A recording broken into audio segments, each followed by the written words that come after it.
why your best clients don't refer. And I said, because trust me, it's a really hot topic with the clients I work with. For anybody that's familiar with Pareto or that's read one of Duncan's books, our classification system has a AAA model. The first A for revenue or assets, second A for attitude, third A for advocacy. Now, if you have the first two, revenue and attitude, you have a pretty great thing there. If you have the third A, you've got advocacies. You've arrived. That's somebody that's going to kick out a referral, hopefully, once or twice a year, maybe, statistically anyway. But what's really interesting is the double A, which is somebody that has the revenue and a great attitude. And I always stress with my clients, that don't fudge it when it comes to awarding the A for attitude. If this person really does have a great attitude in every single way, not half the attributes, but no, they think you walk on water, give them that second A.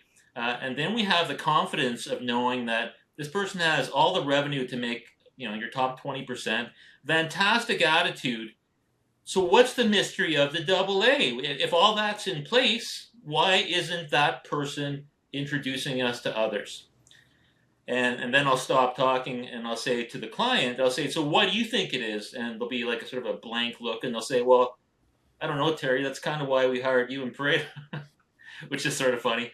But what is it? And today I wanted to talk about that because typically it's one of three things. And that double A, by the way, I'm reminded of a physics class in grade 9, which I wasn't very good at, by the way, but I do remember the visual of the potential, the gravitational potential energy of the boulder on top of an incline. See, I was paying attention, Mr. Buckner, sort of. And all that potential, that to me, that's a double A. Like, how close can you be?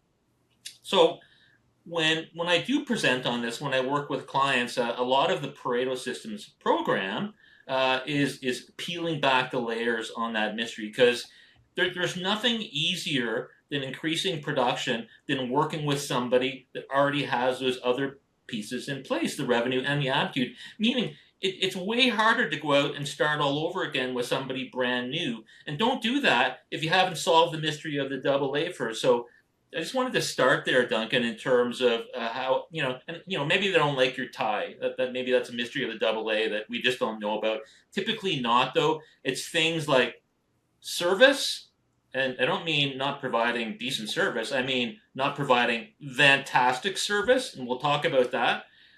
The lack of a dedicated introduction process. It does not come from a place of neediness. It comes from a place of stewardship. And the third one, and the biggest one of all, in my opinion, is there's just a lack of awareness of what happens when you bring somebody new on.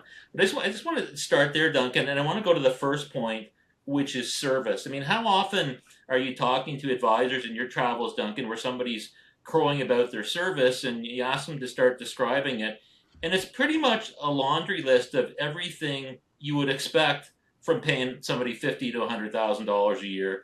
And quite frankly, there's nothing particularly memorable about it. This is kind of a gross simplification, but a lot of people think just doing all the stuff that a high-end financial advisor does at a family office is great service, and that's going to get you referred.